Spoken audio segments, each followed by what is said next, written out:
एक किसान का खेत समुद्र के किनारे पर था। उसने इस खेत को किसी अन्य किसान को इस खेत में काम करवाने के लिए कई विज्ञापन दिए, लेकिन ज्यादातर लोग समुद्र तट पर स्थित खेत में काम करने के इच्छुक नहीं थे।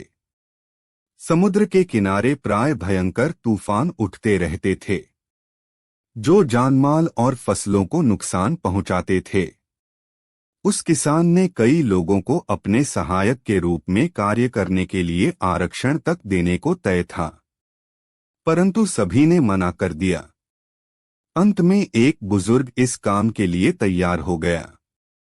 वह बुजुर्ग व्यक्ति व्यवहार में बहुत ही टेढ़ा था। वह बहुत काम बोलना पसंद करता था और उसका शरीर दुबला पतला था। वह बुजुर्ग व्यक्ति किसान के पास आया। किसान ने उस बुजुर्ग व्यक्ति से पूछा, खेती किसानी जानते हो? उस बुजुर्ग व्यक्ति ने उत्तर दिया, हाँ, मैं खेती जानता हूँ और मैं उस समय सो सकता हूँ जब तूफान आ रहा हो। बुजुर्ग आदमी के इस जवाब से किसान बिल्कुल संतुष्ट नहीं था, किंतु उसके पास उसे रखने के अलावा और कोई दूसरा रास्ता नहीं था। वह बुजुर्ग व्यक्ति सुबह से शाम तक खेत में काम में लगा रहा था। किसान भी उसकी काम से संतुष्ट था। एक रात समुद्र की ओर से तूफान की खौफनाक आवाजें आने लगी। किसान काफी डर गया। किसान अपने बिस्तर से बाहर निकला और अपनी लालटेन को जलाया।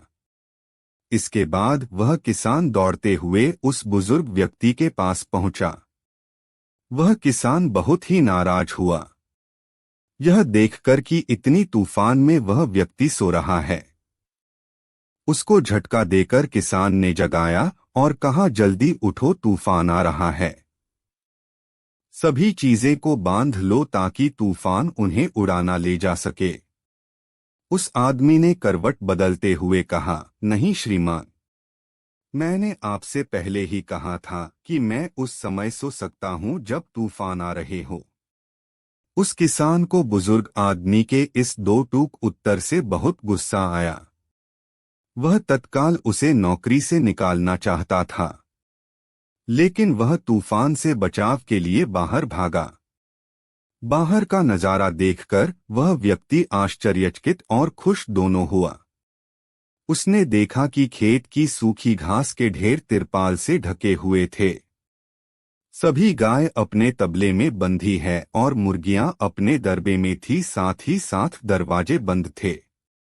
हर चीज भी बंधी थी और एकत्रित थी। कुछ भी तूफान में उड़ नहीं सकता था। किसान को तब जाकर उस बुजुर्ग आदमी की बात का अर्थ समझ में आया। वह किसान अपने बिस्तर की ओर लौटा और आराम से सो गया। कहानी से सीख, यह हिंदी स्टोरी पढ़ने के बाद आपको यह सीख मिलता है कि हमें अपने काम समय रहते कर लेना चाहिए।